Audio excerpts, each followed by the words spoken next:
Hey guys, a lot is going on in Iceland again, and there's a lot happening with the people of Grindavik and the buyout plan with their homes. We want to briefly talk about that because I think this is worth just a video on its own because so much is going on. But what is happening with the eruption and what do scientists say? They're scratching their heads a little bit. And then of course, they're talking about the tourists again. They need the tourists to come back into Grindavik. So you know my opinion about this, right? And then some people are commenting, well, are you being paid to destroy the Icelandic tourism industry? And that I find this quite funny, guys, because I need to address this shortly. The people who are commenting this don't seem to really watch my video before they comment, because if they did, they would know, like my last video when I reported about that people that are entering the Blue Lagoon do not know the risk. They don't even know that there is a volcanic eruption going on. This is not something that I have invented. This has been shown on the main Icelandic television station, ruv.is. And that's why I am reporting about it. And all the stuff that I'm reporting about is coming from official areas out of Iceland, from the Icelandic MET Office, from their own scientists, or from their newspapers and television stations. So I hope this answers the question, because then you should ask that question to your own media. But you know, it's not about destroying anything at all. But my answer was back, are you being paid to lure innocent tourists into dangerous areas without their knowledge and without their consent? Because if they don't know what they're getting into at the Blue Lagoon, for example, for just a swim and a spa day, that is not okay. Because these tourists, they're not in a board game where you can think, where do we need to rake in more money? Let's put them here and here and here and here. Doesn't matter if the risk is high, because we have that little tiny phrase, you are there at your own risk and you are responsible for your own actions and inactions. So if something happens, they're like, oopsie, well, that was there. You should have known that, right? But they're trying to do everything to, especially in the case of the Blue Lagoon's website, to not make people aware that there is something happening, right? If you've seen my video that I just released a few hours ago, you will know what I mean when these people were interviewed and they're like, what? There's an eruption? Oh, where is it? Right? And I guess, oh, if we have a magma chamber underneath us, I guess if it erupts right in the pool, then we're done, right? So people don't really know, and they're not really aware of, you know, if you're coming from another country, you just want to have a spa day. You don't think that they would be open or would let you in without a warning if there was something really dangerous, like gas pollution, for example, that the wind can blow in there at any time. So that's why I keep reporting about this. And I said yesterday they want to bring tourists back into Grindavik. So there has been a meeting with the townspeople of Grindavik, and then I feel their pain. I really, really do. Especially the people who own restaurants there. They said, well, if you let us bleed out, and if we leave, there's no coming back. So I think something is still missing. Are they giving up the town, or are they not giving up the town? I thought they're giving up the town because the government buyout program has started, where they're buying out the homes. Roughly 600 people have registered to have their property bought out by that company that has been formed by the government for that purpose only. And there's some trouble because that should have happened already, and the government company is just giving them the usual bureaucratic blah blah to stall the thing, and things are not really moving as fast as they should have been. That puts the residents in limbo. But you know, taking tourists in buses and bringing them to restaurants so what is it? The civil defense, Vidar Reinesen, says keep people out of that area. Keep people out. Grindavik has a special hazard level, crack collapse, sinkholes that could form and open at any time. Yes, you know, they're speaking about summer, but they're also speaking about bringing them in buses. You have to have a reservation of a table in a restaurant, but you still have to drive in and out over roads that, if the next earthquake swarm hits, could have large cracks again, sinkholes, and they can, even now, they can have sinkholes and cracks opening up at any time. I know they're driving over these roads on a regular basis with heavy machinery, so should there be a hidden sinkhole underneath the asphalt, because the pavement hides them longer than as if you're running over a grassy area.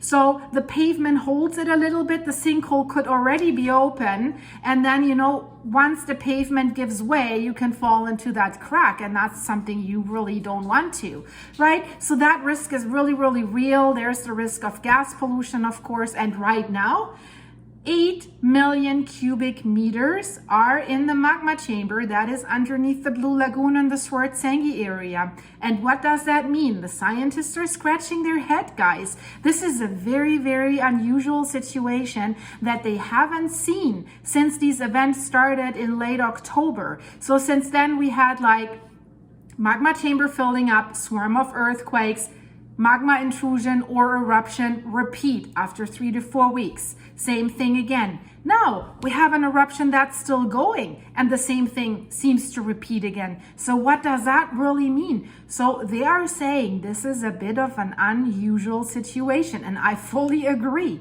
So they're saying that it's most likely that the accumulation of the magma in that shallow magma chamber that is underneath the Blue Lagoon and the Swartsengi area leads to an increased power in the current eruption because it's building up pressure again, and possibly it could enlarge the current eruption fissure again. That means now we have seen one crater, but on March 16th, when the eruption first started, and that's always happened when we've seen eruptions, after a short period of time, these fissures get longer where the magma is spilling out. So this could happen again. So it could open more craters again or open a fissure again, because they said about half of the magma that's flowing up from a deeper reservoir in the shallow magma chamber underneath Swartsengi, half of it is flowing out in the eruption and half of it is filling up that magma chamber.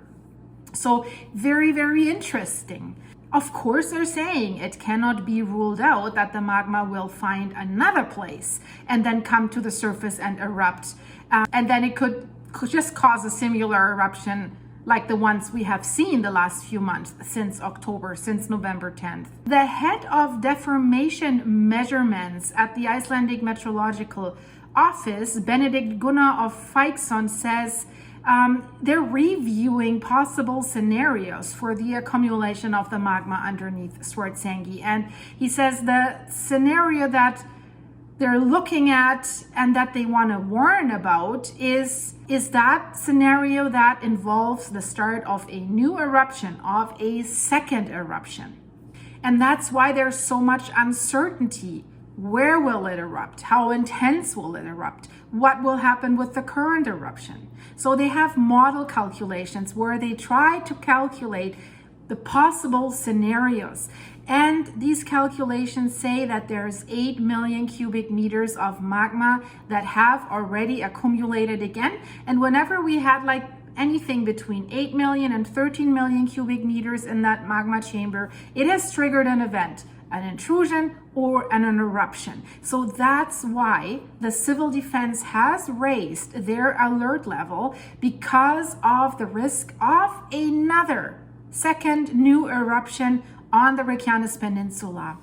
They're saying there's even more uncertainty than there was already, about the future of these eruptions and these events, given the fact that the land is rising underneath Swartsengi, has reached its potential limit of tolerance again, while this eruption is still ongoing. And that is a situation that geoscientists have not seen before. So there's no level of experience where they could give some predictions that would be based on past experience. They just don't know. It's a guessing game, more than usual.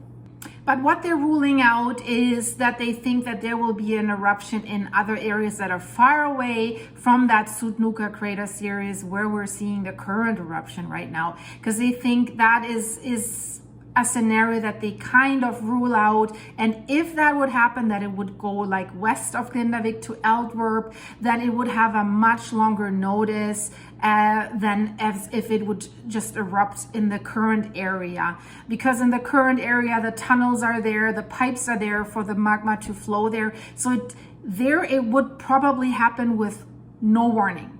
Absolutely no warning. That's what they're saying, because the flow path is already there. If the magma has to grind more tunnels and to push through rocks and soil to go west of Grindavik to Antwerp or somewhere else, there would be more warning time. There would be more earthquakes and earthquakes form, because if this magma is on the move, it's rumbling. But the possibility that is likely is that the magma maybe looks at other spots along that magma corridor that has formed on November 10th. That 15-kilometer long magma dike that goes through Grindavik, underneath Grindavik, and into the sea. So, and most of these eruptions have occurred along that dike somewhere. So what could happen that for the next eruption, we might see an eruption further south or further north of the current one, but along that dike. Further south would not be really great, because there we have the town of Grindavik. There are the defense walls, but we know that the lava carpets from the current eruption, how they have flown on top of each other, so they have built up. So that it's higher there now. So that's why they had to build up the defense walls. So should there be an eruption there, the lava could already flowing at a higher level. So they're not working on the defense walls right now, but they said they will catch up with this again, like tomorrow probably, or late Monday. It is already night towards Tuesday in Iceland. So maybe they have started on Monday, but they haven't worked over the weekend. So interesting situation, and in light of that, I urge you to watch my last video where I talk about what they want to do with tourists, that they even, I will have to say audacity, that they even have the audacity to form a committee, how to bring tourists into that area, how to make the eruption site a tourist eruption, how to build a parking lot basically across from the Blue Lagoon with walking path to the eruption, while Vilja Reinesen, the head of the civil defense, says keep people out of that area. And the spot that you're looking at is the worst case scenario possible location, because you make the tourist walk towards the potential next lava flow, and the lava's flowing very fast. Plus, they need to walk over the magma dike where the magma is flowing should there be another eruption. So if it erupts there somewhere, they're doomed. And that tourist organization, and this was a proposal from their head of security. So there you go, right? Stupid. I think so. That's my opinion. And, they're saying, well, to have the tourists in there as safely as possible. That tells you everything. It's not safe. And the civil defense says that, but they keep why do you need to put the tourists in that area? Iceland is, it's not large, but it has other areas that are safe right now, that are stunningly beautiful, where you can take all these tourists and just take some of that additional money and support the businesses. Give financial support to the restaurants in Grindavik, and give support to, I don't even want to say it, to the Blue Lagoon, but keep that place closed. Now that we know something else is coming, and we've learned from the past 7 or 8 or 9 evacuation at that place, that they always had to do emergency evacuations. Do you need to put people through that? So keep them out of these areas. And that's what the officials that are in charge for securing these areas, they don't want them in these areas. So what is going on, right? This is it contradicts what the people that are experts in these safety measures want or are saying. And then there comes the tourist associations pushing that in and using tourists as a commodity. That is my opinion. And that is what I'm criticizing. Be transparent. Tell the tourists, if you go there, there's risk that you might breathe in toxic gases if you don't have a gas mask. with you because winds can change. Yes, they have gas meters, they have forecasts, but still, you cannot say it's 100% sure. The same thing going for a swim. If there is an eruption going and there could be another eruption coming, and tell the people what's right underneath them when they're swimming there so that they can make an educated decision. And if they still want to go there for an adrenaline kick, so be it. Great, good for you guys, enjoy. But don't send the tourists in there without that knowledge, and make your websites more transparent and don't hide it. Just for legal reason, it's somewhere, but you don't really find it when you want to do a booking. And that's what I'm criticizing, and that is not fair, and that is not okay, because you people have told me that your relatives, your friends went there and they didn't know. And then they ask some people, what do we do if something happens there? Right? And they've been told by someone at the Blue Lagoon, run. Well, that's a great advice. That's really great advice, right?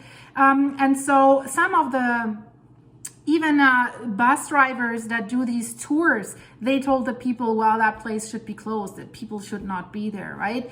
But that's why I keep bringing this up, because I do not think it is okay. I feel for the people that have lost their homes, that are losing their businesses, that are losing money in Grindavik, and I think they should be supported. So support them by bringing the tourists somewhere else and giving them that money. And really, I think they need to decide if people are moving out of Grindavik, the restaurants don't have a chance unless they really turn the whole town into a tourist destination to bring people with buses. You know, I don't think people are very interested in dining at the restaurants per se. They're interested in driving through Grindavik. That's the thrill, right? But right now, while everything's still going on, you know, and even in the summer, well, if everything calms down and we have no more land rise underneath Swartsengi, meaning the magma chamber is not filling up anymore, I think, yeah, why not? If people are fully aware of what has happened there, because I think underneath Grindavik, it's like a Swiss cheese. There's a lot of tunnels and underground cracks because of all the rumbling and magma intrusions that have been happening there. So people should know it could collapse. There could be more sinkholes months after everything has ended, if it ends in the near future. Doesn't look like this right now. So that's why, guys, check out this video here in the end screen. It's very, very interesting. There's another earthquake swarm that has hit Taiwan just now. 2 earthquakes, 6.1, 6.4, they're saying. One a little bit off the coast, one on land with 80 aftershocks. There are no reports of any injuries. Thankfully, it could be felt in Taipei, in the capital, but you know, it's crazy what is going on all around the world. I'll keep you updated. Check out my updated videos. Check out my channel. Please like this video and please subscribe for more. I would love to have you here. Thank you so much for your support, guys, for your supers, and for the coffees you keep buying me on buymeacoffee.com. One is just empty, and I think I need another one for the next video. So thanks so much, guys. I really appreciate you, and I see you soon, hopefully. Bye-bye.